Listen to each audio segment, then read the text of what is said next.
우리는 숫자의 논리가 지배하는 세상을 살아가고 있습니다. 단체나 국가가 무엇을 결정하더라도 다수결의 원칙에 따라 결정합니다. 선거를 할 때도 다수가 선택한 자를 당선자로 뽑습니다. 즉 다수가 진리이고 다수의 선택이 바르다고 하는 소위 민주주의적 원칙을 따라 생활하는 것입니다. 그러다 보니 오늘날 가장 강력한 파워 중에 하나가 여론입니다. 그리고 그것을 뒷받침해 주는 것이 통계 자료입니다. 그러나 과연 통계적 수치라고 하는 것이 항상 옳은 것일까요? 최근에 발간된 책 중에 통계의 힘이라고 하는 책이 있습니다. 일본의 니시우치 히로무 교수가 쓴 책이라고 하는데요, 그에 보면 이런 질문 하나가 등장합니다. 이 음식을 금지해야 하는가? 라고 질문한 후에 1번, 심근경색으로 사망한 일본인의 95% 이상이 이 음식을 먹었다. 2번, 강도살인범의 70% 이상이 범행 24시간 전에 이 음식을 먹었다. 3번, 젊은이들에게 이 음식의 섭취를 금하면 극심한 스트레스를 받는다. 이 음식이 뭘까요? 밥입니다. 정말 밥이 모든 문제의 원인일까요? 만일 이 통계 자료에 근거해서 살인 강도를 막으려면 밥을 제거해야 된다, 그렇게 결정한다면 이것만큼 어리석은 결정이 어디 있겠어요? 그러므로 통계적 수치라고 하는 것은 어느 정도의 가치는 인정이 되지만 맹신할 것은 아닙니다. 분별 없이 수치를 따라다니고 다수를 따라가는 것은 위험한 것입니다. 왜냐하면 다수의 결정이라고 항상 옳은 것은 아니기 때문입니다. 비근한 예로 최근에 캘리포니아에서 마리화나가 합법화되었습니다. 다수가 결정한 것이기 때문에 옳은 것일까요? 결코 그렇지 않습니다. 그저께 신문에도 보니까 마리화나에 취해서 91번 프리웨이를 역주행하다가 2명이 죽는 사고가 났다고 신문에 보도가 됐습니다. 머저리티가 동성애를 지지한다고 그것이 옳은 것일까요? 머저리티가 진화론을 지지한다고 그것이 진리일까요? 머저리티가 공립학교에서 성경을 퇴치하고 기도를 폐지시킨다고 해서 그것이 잘한 조치일까요? 결코 그렇지 않습니다. 모든 사람이 다 공동결의를 해도 틀린 것은 틀린 것입니다. 소수의 사람이 인정을 해도 진리는 진리인 것입니다. 숫자가 결정하는 것이 아니라 진리는 그 자체로서 진리가 되어야만 가치가 있는 것이죠. 성경에 보게 되면, 특별히 민수기 13장 14장에 보게 되면 이스라엘 백성이 가데스 바네아라는 지역에 왔을 때에 12명의 정탐꾼을 가나안 땅에 보냈습니다. 여러분 잘 아시는 바대로 그 중에 10명은 가나안 땅을 정복하는 것이 불가능하다는 리포트를 냈습니다. 왜냐하면 거기에는 장대한 족속이 살고 있고 성읍은 견고하기 때문에 우리는 메뚜기와 같습니다. 이것은 불가능한 시도입니다. 그렇게 보고했습니다. 그런데 2명은, 즉 여호수아와 갈렙은 그렇지 않다, 하나님이 함께 하신다면 저들은 우리의 밥이다, 그렇게 보고를 했습니다. 그때에 소위 말하는 Minority Report, 소수의 의견이었던 여호수아와 갈렙의 보고를 채택하지 않고 머저리티가 보고하는 내용을 온 이스라엘 백성이 선택을 했습니다. 그 결과 어떻게 됐나요? 40년 동안 그들이 광야를 헤매이며 고통 가운데 지나다가 광야에서 대다수의 사람들이 다 생명을 잃고 말았습니다. 다수가 간다고 진리는 아닙니다. 아마 더 극명한 예가 예수님의 케이스인지 모르겠습니다. 예수님께서 체포당하셨을 때에 그 당시 윤회 최고의 의결기관인 산헤드린에서 절대 다수가 사형 결의에 동의했습니다. 예루살렘에 살고 있던 대다수의 유대인들이 예수님을 크루시파이하라, 십자가에 못 박아라고 외치며 의결을 했습니다. 많은 사람들이 외쳤기 때문에 예수님이 비진리이고 그들의 의견이 진리였나요? 결코 그렇지 않습니다. 오늘 많은 사람들이 다수라고 하는, 많은 사람들이 선택하는 길은 옳다고는 인식을 갖고 있지만 성경은 그렇게 말하고 있지 않습니다. 오히려 좁은 길이지만 바른 길을 선택할 때에 참 진리가 있는 것입니다. 세상 사람들은 무분별하게 대중들이 가는 길을 선택하고 가기 쉬운 길을 택할지 모르지만 참 하나님 나라 사람들은 소수일지라도 진리를 선택하고 하나님의 말씀을 선택하고 믿음을 선택하는 것입니다. 우리가 이와 같이 소수일지라도 바른 쪽을 선택하고 믿음의 소신을 갖고 살아갈 때에 우리를 통해 하나님의 뜻이 집행되어지고 하나님의 나라가 이루어지는 것입니다. 우리가 사는 이 시대는 그 어느 때보다도 혼탁한 시대입니다. 하나님을 대적하는 머저리티들이 이 세상을 장악하고 있는 시대를 여러분과 제가 살아가고 있습니다. 이와 같이 혼미한 세대 가운데서 어떻게 하면 우리가 믿음의 소신을 잃지 아니하고 소수일지라도 참된 주님의 제자답게 하늘나라의 일꾼들답게 바르게 살아갈 수가 있을까요? 오늘같이 봉독한 본문에 보시면은 하나님이 구원하실 남은 자가 어떤 자인가에 대한 말씀이 오늘 본문에 기록이 되어 있습니다. 먼저 27절 말씀 보시면 또 이사야가 이스라엘에 관하여 외치되 이스라엘 자손들의 수가 비록 바다의 모래 같을지라도 남은 자만 구원을 받으리라고 했습니다. 사도 바울은 오늘 본문에서 이사야 10장 22절 23절 말씀을 인용했습니다. 아수르가 침공해 오고 북왕국 이스라엘이 멸망을 하겠지만 그들 가운데 남은 자만 구원을 얻게 될 것이다. 자, 오늘 본문에서 서로 대칭되는 컨셉이 있습니다. 바다의 모래같이 많은 이스라엘 백성, 여기에 대칭되는 것이 소수의 남은 자들이었어요. 북왕국 이스라엘은 아하방 이후로 바알을 숭배하는 자들이 모든 대세를 장악을 했습니다. 북왕국에 산다면 바알을 따르지 않고는 살 방법이 없었어요. 바알을 숭배하고 따르는 것이 대세였고 그것이 사회적 노임이었습니다. 그러므로 북왕국에 살면서 성공하려면 가게 앞에 바알의 간판을 붙여야 됩니다. 왕따 당하지 않고 생활하려면 바알의 옷을 입고 다녀야 하는 것입니다. 이와 같은 상황 가운데서 감히 바알의 간판을 떼어내고 여호와의 이름을 단다는 것이 쉬울까요? 이와 같은 상황에서 사회 속에 들어가서 바알의 옷이 아니라 하나님 백성의 옷을 입고 경건하게 바르게 산다는 것이 쉬운 일일까요? 결코 쉽지 않았습니다.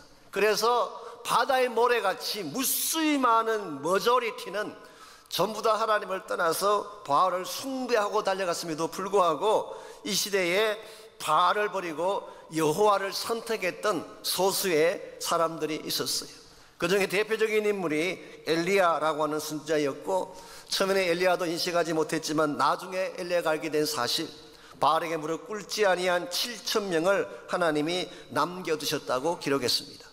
즉 온 세상이 다 바알을 따르고 바알을 숭배할 때에 끝까지 여호와를 향한 믿음을 버리지 않고 여호와를 향하여 나아갔던 사람들을 오늘 성경은 남은 자라고 부릅니다. 렘넌트라고 부르는 것입니다. 그러므로 이 남은 자라는 이 단어 속에는 비록 숫자는 적지만 진짜라고 하는 컨셉이 포함되어 있습니다. 비록 외형은 초라할지 모르지만 그 안에 참 생명이 살아있는 자라, 이런 의미가 담겨져 있습니다. 여러분과 제가 무수히 많은 무리 중에 한 사람으로 살아갈 것이냐, 아니면 작은 숫자일지라도 믿음의 소신을 갖고 남은 자로 살아갈 것이냐, 여러분의 결정에 따라서 여러분 삶의 방향도 달라지게 되고 삶을 통해 이루게 될 목적도 달라질 수밖에 없습니다. 여러분들은 이 땅을 살아가는 수많은 무리들처럼 그냥 무리를 따라 그것이 어떤 길로 가는지도 확인해 보지 아니한 채 세상의 조리와 흐름을 따라 살아갈 것인지, 아니면 하나님을 향하여 진리를 향하여 바로 서고 믿음의 소신 가운데 달려가는 남은 자가 될 것인지, 저는 여러분 모두가 남은 자로 사시기를 주의 이름으로 축원합니다. 세상 따라가면 망하는 것입니다. 많은 자들이 가는 길이라고 무작정 따라가게 되면 결국은 멸망의 길로 떨어지는 것입니다. 소수일지라도 하나님이 부르시는 방향을 향해서 진리의 말씀을 가슴에 안고 남은 자로 살아갈 때 우리를 통해 하나님은 하나님의 나라를 세워주시고 하나님의 거룩한 열매들을 이 땅 곳곳에 맺게 하시는 것입니다. 그러므로 하나님을 교육하는 이 마지막 시대 속에서 어떻게 하면 하나님 나라를 세울 남은 자로 살아갈 수 있을 것인가, 남은 자로 살아가는데 필요한 것이 무엇인지 오늘 본문을 통해서 함께 정리해 보려고 합니다. 오늘 같이 그 말씀 속에 보시면은 남은 자가 가지고 있는 세 가지 삶의 특징이 소개되어 있습니다. 제일 첫 번째 특징이 순전한 믿음입니다. 우리가 남은 자로 살아가려면 그냥 믿음이 아니라 순전한 믿음이 필요합니다. 제가 굳이 순전한이라고 하는 수식어를 붙인 이유가 있습니다. pure 혹은 genuine faith. 너무나 가짜가 많기 때문에, 마치 참기름 앞에 참자가 원래 진짜란 뜻인데 참기름 앞에 순참기름, 그것도 부족해서 순진짜 참기름 하는 것과 유사한 케이스예요. 너무나 가짜가 많고 페이크가 많기 때문에 그냥 믿음에서는 헷갈립니다. 순전한 믿음, 달라스 윌라드의 표현을 빌리자면 에드 벌런 크리스찬들이 너무 많은 시대, 광고 문안같이 그 모양은 굉장히 화려한데 알맹이를 들여다보면 아무것도 없는 크리스찬들, 이와 같은 무리들은 바다에 모래같이 많다고 할지라도 아무런 가치가 없기 때문에 하나님은 너희들이 순전한 믿음을 가져야 된다, 그렇게 설명하고 있습니다. 이 사도 바울이 오늘 본문에서 특별히 이스라엘 백성을 언급하면서 그들을 남은 자가 아니라 멸망받을 자로 이렇게 큰됨을 한 것은, 여러분, 북왕국에 살던 이스라엘 백성들이 전적으로 하나님을 따르지 않았기 때문이 아닙니다. 우리 성경의 기록을 보게 되면 그들도 하나님을 믿는 자들이었다고 고백을 하고 있고, 필요할 때는 기도도 하고 하나님을 향한 제사도 드렸던 사람들이에요. 그런데 문제가 무엇입니까? 하나님을 향해서 믿는 자처럼 살면서도 동시에 그들의 삶의 한가운데에 바알의 제단을 만들었습니다. 아세라 목상을 만들어서 아세라 목상에게 제사를 드린 것입니다. 그 모양은 하나님 백성 같은데 믿는 척한 그 모양만 보게 되면 신실한 사람들처럼 보이는데 실상 그들의 마음을 장악하고 있는 것은 바알일 때에, 오늘 사도 바울은 너희들의 숫자가 아무리 많더라도 하나님께로 나아갈 수가 없고 하나님은 참된 믿음을 가진 남은 자를 찾고 있다, 그렇게 말씀한 것입니다. 우리가 남은 자가 되는 가장 중요한 요건은 믿음이에요.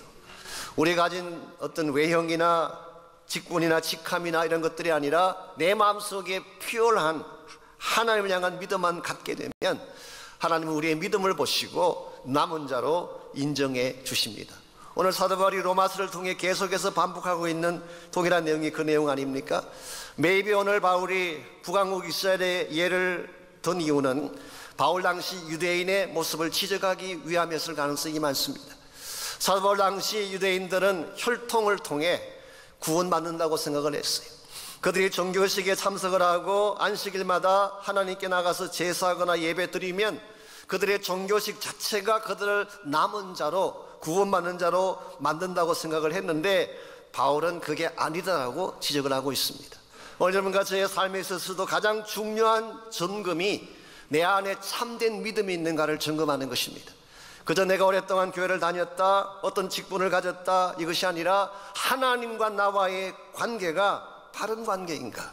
여러분이 정직하게 여러분의 심령 속에 있는 믿음을 체크하지 아니하면, 여러분 개인적으로는 잘 믿는다고 생각했는지 모르지만 하나님의 입장에서 본다면 남은 자가 아니라 수많은 무리의 한 사람일 가능성이 있기 때문입니다.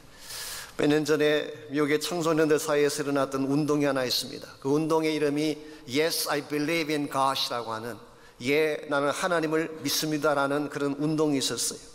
이 운동이 어떻게 시작됐냐고 하면 아마 기억나실 것입니다. 콜로라도 리틀턴이라는 지역에서 이 클럼바인 하이스쿨에 총기 난사 사건이 일어났습니다. 그때 학생 25명이 생명을 잃고 용의자 2명이 자살했던 끔찍한 비극이었습니다. 그때 이 비극 속에서 살아남았던 한 여학생이 나중에 증언한 그 스토리가 수많은 사람들의 마음에 도전을 주었어요. 범인들이 도서관으로 들어와서 총기를 난사할 때에 캐시 버넬이라고 하는 16세 난 여학생이 있었는데 그 여학생에게 총구를 겨누면서 범인들이 질문했습니다. Do you believe in God? 너는 하나님을 믿느냐라고 물었어요. 그때 만일 안 믿는다고 대답을 했으면 살 수도 있는 상황이었을 텐데 캐시는 그 범인을 똑바로 쳐다보면서 Yes, I believe in God이라고 대답을 했어요.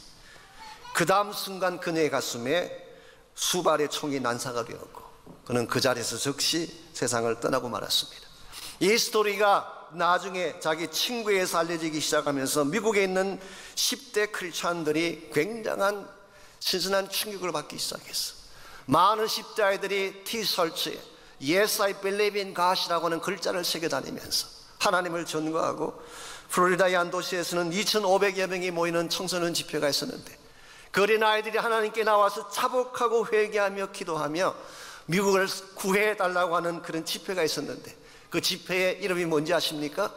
Yes, I believe in God. 그렇습니다. 우리는 하나님을 믿습니다. 이것이 그 집회의 타이틀이었다고 합니다. 마약 속에 찌들어가며 이 세상의 혼란한 가운데서 떠내려가던 10대들이 이 운동으로 말미암아 깨어나기 시작했고, 얼마나 많은 청소년들이 이것 때문에 예수께로 돌아오게 되었는지. 사랑하는 성도 여러분, 이 마지막 시대에 믿음의 남은 자가 필요합니다. 온 세상에 하나님을 부인하고 떠나갈지라도, 자기의 이익을 위해 하나님의 이름을 파는 시대가 우리 앞에 도래했다고 할지라도, 나는 하나님을 믿습니다. 하나님이 나의 전부입니다. Yes, I believe in Christ. 나는 그리스도를 믿는 자입니다라고 고백할 수 있는 순전한 믿음, 순수한 믿음을 가진 자들이 등장하기 시작할 때에 우리 때문에 세상은 변할 수가 있고 하나님의 나라는 전개되어 가게 되는 것입니다. 이와 같이 우리가 남은 자로 살아가려면 순전한 믿음이 필요합니다. 두 번째로 우리가 남은 자로 살아가려면 은혜의 여백이 있어야 됩니다. 즉 하나님께서 베푸시는 은혜를 알아야 된다, 그런 뜻입니다. 29절 말씀 보시면은 또다시 사도 바울은 이사야서를 인용합니다. 이번에는 1장 9절 말씀을 인용했는데요, 29절, 또한 이사야가 미리 말한 바 만일 만군의 주께서 우리에게 씨를 남겨두지 아니하셨더라면 우리가 소돔과 같이 되고 고모라와 같아서리로다. 소돔과 고모라가 어떤 성이었나요? 창세기에 나오죠. 이 소돔과 고모라 성은 갈 때까지 간 최악의 타락한 도시들이었습니다. 그래서 하나님께서는 그곳에 유황불을 내려서 멸절시켰어요. 그런데 이사야는 우리도 그들과 다를 바가 없다, 그렇게 말하고 있습니다. 만약 하나님께서 공의를 가지고 심판하신다면 우리도 소돔이 멸망했던 것처럼, 고모라 성이 멸망했던 것처럼 씨도 남겨두지 아니하고 completely 심판하셨어야 된다, 그런 말이에요. 그랬는데 하나님은 다 진멸시키지 않고 씨를 남겨주셨어요. 이와 같은 것을 뭐라고 부를까요? 이것을 은혜라고 부르는 것입니다. 혹은 긍휼이라고 부르기도 합니다. 이 은혜와 긍휼은 동전의 양면과 같은 것입니다. 같은 내용인데 이 입장을 좀 다 바꾸어서 설명한 것 뿐입니다. 이 긍휼이라고 하는 것은 우리가 마땅히 받아야 할 것을 받지 않는 경우에는 긍휼이라고 합니다.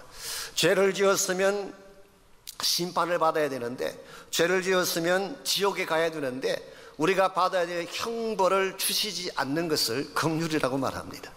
은혜는 뭘까요? 반대의 케이스죠. 받을 자격이 되지 않는데 주시는 것이 은혜예요. 그래서 사실은 은혜나 긍휼은 동일한 내용을 의미하는 것입니다. 오늘 본문에서 하나님은 그 당시 이스라엘 백성들의 모양을 본다면, 그들이 하나님을 대적하고 범죄했던 내용을 바라본다면 소돔과 같이 고모라와 같이 컴플리틀리 멸망시켜야 마땅한데 하나님은 그렇게 하지 않고 씨를 남겨주심으로 그들에게 다시 희생할 수 있는 기회를 주신 것입니다. 이 씨가 무엇인가에 대해서는 한 두 가지 정도의 다양한 다른 해석이 있습니다. 어떤 분들은 이 씨를 그냥 남은 자로 해석합니다. 마치 나무를 잘라도 그루터기가 남는 것처럼. 실제로 히브리 원문을 보게 되면, 구약 성경 히브리 원문에 나타난 이사야서를 보게 되면 a little remnant라고 이렇게 번역할 수 있는 단어가 사용이 됐어요. 그래서 NIV 성경 같은 경우는 descendants, 후손들이라고 그렇게 번역을 했습니다. 그 반면에 또 한 가지 해석 가능성은 이 씨를 예수 그리스도로 보는 것입니다. 사도 바울이 오늘 본문에서 인용한 이사야 1장 9절은 사실은 히브리 텍스트를 인용한 것이 아니라 이 히브리어로 된 구약 성경을 메소레틱 텍스트라 그럽니다. 이 히브리 성경을 인용한 것이 아니라 이 히브리 텍스트를 헬라말로 번역한 구약 성경, 우리는 그것을 70인역이라고 이야기합니다. 그런데 사도 바울이 오늘 이사야 1장 9절을 인용할 때에 히브리 텍스트를 인용한 것이 아니라 70인역을 인용을 했어요. 70인역에 기록된 헬라 단어, 여기 씨라고 번역한 헬라 단어가 스페르마라고 하는 단어입니다. 스페르마. 여기서 나온 영어가 스펌이라는 영어가 여기서 나왔어요. 더구나 이것은 복수가 아니라 단수로 기록이 되어 있습니다. 그래서 킹 제임스 버전은 아예 이것을 단수로 a seed, 씨앗, 한 개의 씨앗이라고 이렇게 번역을 했습니다. 자, 그렇다면 지금 여기서 남겨두신 것은 단순하게 이스라엘의 후손들을 남겨두신 것이 아니라 이스라엘의 후손들 가운데서 우리 모두를 구원하실 생명의 씨가 되신 예수 그리스도를 남겨두셨다는 뜻으로 해석한다는 것입니다. 어느 쪽으로 해석을 하든 하나님의 은혜입니다. 진멸해야 마땅할 우리를 살려두신 것도 하나님의 은혜예요. 소돔과 고모라 같이 악한 우리를 구원하시기 위해 장차 유대인의 후손 가운데서 생명의 씨앗으로 예수 그리스도를 보내주시고 그로 말미암아 우리 모두가 구원을 받게 하신 것도 하나님의 은혜입니다. 어느 쪽으로 해석하든 오늘 우리가 생존할 수 있었던 가장 중요한 결정적인 이유는 은혜 때문이에요. 하나님은 우리가 행한 그대로 다 갚지 아니하시고 긍휼을 베푸시고 다시 기회를 주셔서 살 수 있는 길을 열어주시고 우리가 하나님 안에서 다시 회복될 수 있는 그와 같은 은혜를 베풀어 주신 것, 이게 오늘 여러분과 제가 여기 설 수 있게 된 근본 이유이고 우리가 살아가게 된 이유이기도 합니다. 우리가 이와 같이 하나님의 특별한 은혜로, 하나님의 특별한 배려로 구원을 받았다면 이제 우리의 크리스천 삶도 이와 같은 배려가 있는, 용서의 여백이 있는 이런 삶을 살아야 마땅하지 않겠습니까? 우리가 구원받은 것은 은혜로 구원을 받았는데 우리가 다른 사람들을 대할 때는 얄짤없이 있는 그대로 다 갚고 그렇게 대한다면 하나님의 은혜를 받은 자답다고 말할 수가 있을까요? 제가 어느 지역에 집회를 갔더니 그 교회에 한 35년 다니신 여자 집사님 한 분이 계시는데 이분이 그 교회 차트 멤버나 마찬가지예요. 굉장히 오래되신 여자 집사님이십니다. 그런데 한 번은 목사님과 같이 신방을 갔는데 병원 신방을 갔습니다. 그 병실에 누워있는 환자에게 목사님이 욥에 대한 이야기를 말씀해 주셨어요. 정말 욥이라는 사람이 살았는데 그 모든 재산 다 잃어버리고 자기 몸에 악창이 나고 그런 고난에도 불구하고 하나님을 찬양해서 나중에 하나님이 갑절의 복을 주셨다, 이제 그 이야기를 하고 기도하고 나오셨는데 신방하고 나오면서 그 여자 집사님이 물었어요. 목사님, 그 욥기라고 하는 그 책은 어느 책방 가면 살 수 있냐고. 그때 만일에 이 집사 헛다락 꾸면 이 한마디 하면 끝나는 거예요. 목사님 그렇게 말씀하시지 않고 차츰차츰 알게 될 것입니다. 그리고 조용히 넘어가 주는 것, 이게 배려예요. 여러분께서도 주변에 보게 되면 지적하고 싶은 게 많잖아요. 따지고 싶은 게 많잖아요. 내가 한마디 해주면 시원할 그런 케이스가 많잖아요. 그러나 그렇게 하지 않는 것을 은혜라고 말합니다. 그게 긍휼이에요. 그래서 우리가 참으로 하나님 나라의 남은 자로 살아가기를 원한다면 믿음도 순전해야 되지만 은혜도 베풀 수가 있어야 돼요. 마지막 세 번째로 필요한 것이 영성의 선택을 바로 하는 것입니다. 영성의 선택. 우리가 하나님 안에서 남은 자로 살아가려면 하나님이 준비하신 길이 무엇인지를 잘 알고 그 길을 선택할 수 있어야 됩니다. 오늘날 많은 사람들이 하나님이 주신 길은 외면하고 자신의 길만 고집하려고 하기 때문에 남은 자가 되지 못하고 멸망받는 자로 살아가는 것입니다. 오늘 말씀 30절에서 32절까지를 보시면 유태인들이 택했던 길이 나옵니다. 유태인들은 하나님께서 보내주신 예수 그리스도라고 하는 그 길을 거절하고 그 대신 율법이라는 길을 선택했어요. 하나님께서 의를 향해 갈 수 있는 유일한 길인 예수님을 보내주셨는데 이 유대인들은 예수님은 리젝트하고 자기들의 노력으로 의롭게 되기 위해서 율법의 길을 선택한 것입니다. 그 결과 어떻게 됐을까요? 율법의 길도 지키지 못하고 그들의 삶은 오히려 그리스도에게 부딪히기만 하는 멸망받는 자의 삶이 되었다고 오늘 성경은 밝히고 있습니다. 32절 보시면 어찌 그러하냐, 이는 그들이 믿음을 의지하지 않고 행위를 의지함이라 부딪힐 돌에 부딪혔느니라. 기록된 바 보라, 내가 걸림돌과 그치는 바위를 시온에 두노니 그를 믿는 자는 부끄러움을 당하지 아니하리라 함과 같으니라. 하나님이 보내신 예수 그리스도를 리젝트한 것을 반석에 부딪힌 케이스라고 말하고 있습니다. 구약 성경에 보게 되면 이 오실 메시아를 두 가지 모습으로 표현하고 있습니다. 이사야 8장 14절에 보면은 그 예수님을 거치는 돌 혹은 거치는 바위로 스탬블링 블락으로 그렇게 표현을 했어요. 이사야 28장 16절에 보게 되면 그 동일한 메시아를 시온의 귀하고 견고한 돌 코너스톤으로 소개를 했습니다. 그리스도라고 하는 존재는 동일한 분이지만 그분에 대해서 어떠한 자세로 나가느냐에 따라서 그분이 부딪히는 반석이 될 수도 있고 오히려 우리를 삶을 세워주는 코너스톤이 될 수도 있다는 것입니다. 이거는 본문이 말씀하고 싶은 핵심이에요. 여러분, 예를 들어서 인간이 반석에 가서 부딪히면 누가 다칠까요? 반석이 부서질까요? 내가 부서질까요? 당연히 내가 부서지는 것입니다. 그 견고한 반석에 부딪혀 보세요. 세게 부딪히는 만큼 더 세게 깨어집니다. 오늘 하나님을 알지 못하는 자들이 그렇게 살고 있다는 뜻이에요.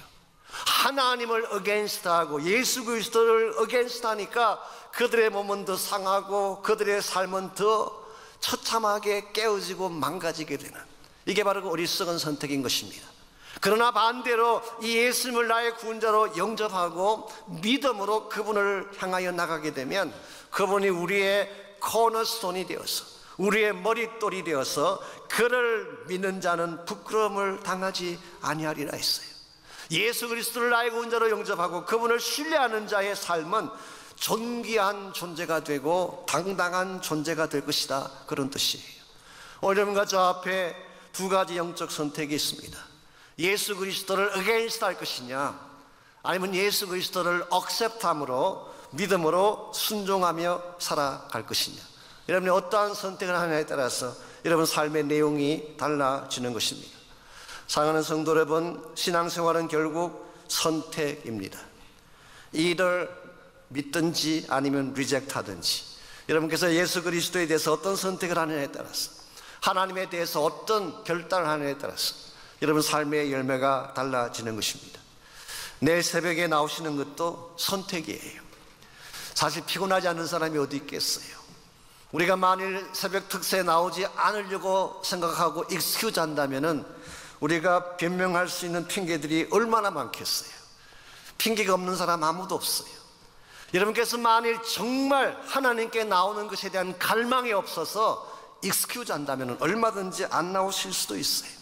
새벽에 잠이 깨었을 때에 갈까 말까 망설이다가 오시면 대박 터지는 거예요. 피곤하지만 잠을 깨서 주의 예전에 나오게 되면 지금까지 경험 못했던 새로운 능력을 체험하게 되는 것입니다. 그런데 피곤하다고 스케줄이 바쁘다고 오후에 어디 갈 일이 있다고 해서 여러분이 핑계하고 나오지 않게 되면 아무것도 없어요. 한숨 더 주무시면 체중만 더 늘 뿐이지 백해무익입니다. 도움될 게 아무것도 없어요. 우리가 하나님을 믿는 자가 된다는 것은 무슨 일이 있더라도 하나님을 선택하고 그분을 신뢰하는 자가 된다는 뜻입니다. 여러분, 우리가 믿음의 삶을 살아가지만 항상 좋은 일만 우리에게 다가오는 것은 아닙니다. 내가 원치 않는 상황도 나에게 주어질 수가 있고 내가 기뻐하지 않는 상실이나 고난도 우리에게 찾아올 수가 있는 것입니다. 어려운 문제가 내 인생에 찾아왔을 때에 우리가 그 상황에 대해서 하나님을 원망할 수도 있고 아니면 반대로 그 상황을 믿음으로 받아들여서 하나님을 찬양하며 나갈 수도 있습니다. 여러분이 어떠한 선택을 하느냐에 따라서 여러분 삶의 결실이 달라지는 것입니다. 제가 얼마 전에 낮은 울타리라고 하는 신앙 잡지를 읽다가 그 최용덕 형제라고 하는 분의 간증을 보게 됐습니다. 이 최용덕 간사라고 부르시더라고요. 이분은 한국 복음성가 초창기 때 찬양 사역을 했던 분입니다. 여러분이 잘 아시는 낮엔 해처럼 밤엔 달처럼 그렇게는 살 수 없을까, 이 노래를 작사 작곡하신 분이 바로 최용덕 형제였습니다. 이분이 발행하는 월간지가 해와 달이에요. 그 찬양의 가사를 따서 인간적으로 보게 되면 이분만큼 고난이 많은 인생도 없는 것 같습니다. 어릴 때 친어머니부터 버림을 받았어요. 사춘기 때는 온몸이 굳어가는 질병을 앓았어요. 찬양 사역자로 사역을 할 때 이유도 없이 수년간 목소리가 안 나온 적도 있었대요. 그런데 제가 지금 소개해드린 것보다 너무나 아팠던 시련 하나는 하나밖에 없는 딸 로아가 뇌종양으로 세상을 떠난 일이었습니다. 처음에는 아이가 눈이 좀 이상하다고 해서 난시인 줄 알고 안과병원에 데려갔는데, 그래서 의사 선생님도 방학 때 난시 교정을 하면 될 것이다 그렇게 이야기를 했는데, 점점 몸이 좋지 않아서 혹시 모르니까 한번 MRI를 찍어보자 해서 찍은 결과 뇌종양이라고 하는 판정이 나왔습니다. 그 판정이 나왔을 때는 이미 너무 늦은 때였어요. 결국 2달 만에 세상을 떠나게 됩니다. 16세의 꽃다운 나이로 세상을 떠나게 됐어요. 여러분, 찬양 사역자로서 하나님 위에 온몸을 달려온 헌신자로서 자신의 사랑하는 딸을 지켜주지 못한 하나님에 대해서 얼마든지 원망할 수 있는 상황 아니겠습니까? 여러분이면 어떻게 하시겠어요? 이런 상황에서 하나님을 원망하지 않으시겠어요? 그럼에도 불구하고 최영덕 간사는 원망 대신 찬양 쪽을 선택합니다. 그리고 이왕 나의 딸이 떠난다면 그 임종의 자리를 가장 값진 이별의 순간으로 만들자 결심을 하고 병원을 갔습니다. 일반적으로 임종을 하면은 보통 15분, 길어야 30분 정도밖에 시간이 없는데 하나님이 특별한 은혜로 24시간을 주셨대요. 그 24시간 마지막 하루를 엄마와 아빠가 그 딸아이를 가슴에 안고 귀에다가 수많은 말을 건네주었대요. 제일 첫 번째 먼저 한 말이 로아에게 감사하다는 말을 했습니다. 16년간 너로 인해 엄마 아빠가 얼마나 행복했는지를 말해 주었어요. 두 번째로 용서를 비는 말을 건넸습니다. 하나님이 로아를 맡겨두셨는데 좀 더 사랑하고 케어하지 못한 것에 대해서 사과를 했습니다. 그리고 마지막 세 번째로 다시 만날 소망에 대해서, 지금은 잠시 별하지만 새로운 몸으로, 부활한 몸으로 다시 만날 그 영광에 대해서 말해주기 시작했어요. 그리고 심장의 박동이 서서히 멈추는 순간 주님 너희 손을 꼭 잡고 가십시오 찬양을 하면서 마치 결혼식장에서 사랑하는 딸의 손을 신랑에게 넘겨주듯 주님에게 넘겨주고 찬양으로 마무리했다고 하는 그런 간증이었어요. 저는 이것이 크리스찬 삶이라고 생각합니다. 우리에게 주어진 삶의 현실은 좋을 수도 있고 나쁠 수도 있어요.